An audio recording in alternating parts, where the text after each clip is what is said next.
Bergembiralah akan hal itu, sekalipun sekarang ini kamu seketika harus berduka cita oleh berbagai-bagai pencobaan.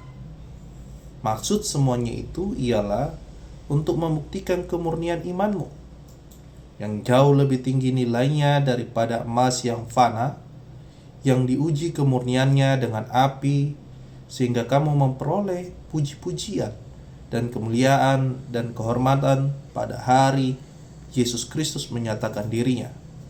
1 Petrus 1 ayat yang ke-6 hingga yang ke-7. Kemurnian iman.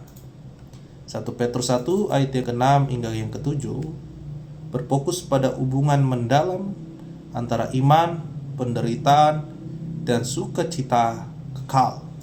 Yang pertama, dasar sukacita yang melampaui keadaan. Petrus menekankan bahwa orang percaya dapat bergembira meskipun sedang mengalami pencobaan. Sukacita objektif. Kegembiraan ini bukan didasarkan pada perasaan atau situasi saat ini, melainkan pada janji warisan yang tidak dapat binasa yang disebutkan di ayat-ayat sebelumnya. Sifat pencobaan. Petrus menggunakan kata sekalipun sekarang ini kamu seketika harus berduka cita. Ini menunjukkan dua hal. Seketika, penderitaan di dunia ini bersifat sementara jika dibandingkan dengan kekekalan. Berbagai-bagai pencobaan, ujian yang dihadapi orang percaya beragam bentuknya, mulai dari tekanan sosial hingga penganiayaan fisik. Yang kedua, metafora emas dan pemurnian iman. Petrus menggunakan analogi proses pemurnian logam mulia untuk menjelaskan tujuan penderitaan. Proses api, emas harus dibakar dalam suhu tinggi untuk memisahkan kotoran. Demikian pula penderitaan diizinkan Tuhan untuk membakar hal-hal yang tidak murni dalam kehidupan rohani, sehingga iman yang tersisa adalah iman yang murni. Nilai yang lebih tinggi.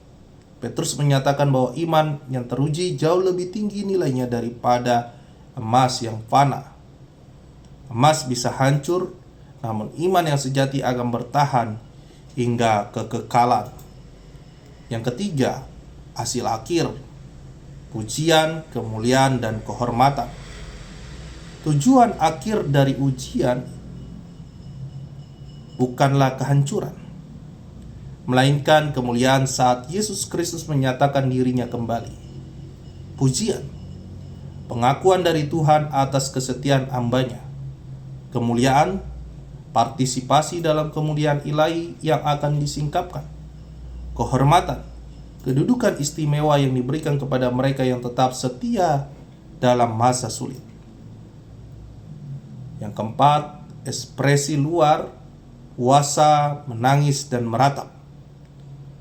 Meskipun hati adalah yang utama, ekspresi fisik seperti berpuasa dan menangis merupakan tanda kesungguhan, kerendahan hati, dan duka cita yang mendalam atas dosa yang telah diperbuat. Kesimpulan, 1 Petrus 1 ayat yang ke-6 hingga ke-7 mengajak umat beriman untuk melihat penderitaan bukan sebagai tanda ditinggalkan Tuhan, melainkan sebagai proses pemprosesan iman yang berharga untuk mempersiapkan mereka menerima kemuliaan kekal.